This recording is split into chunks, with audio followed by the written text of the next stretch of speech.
Supply curve of a firm. Short-run supply curve of the firm.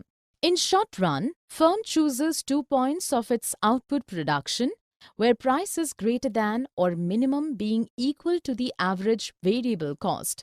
When price is less than the AVC, the firm stops production.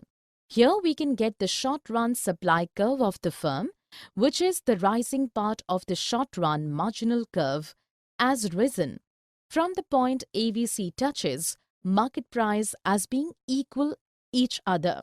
Long-run supply curve of the firm. When price is greater than the LRAC, the firm stops to product more. In the meeting point with market price, firm's output will be long run, being equal with its profit maximization equilibrium. Like the short run, in the long run also, the supply curve can be seen by the same curve of marginal curve, which is rising from the price equilibrium point and where the LRAC also touches the market price. Shutdown, normal profit and break-even point and opportunity cost.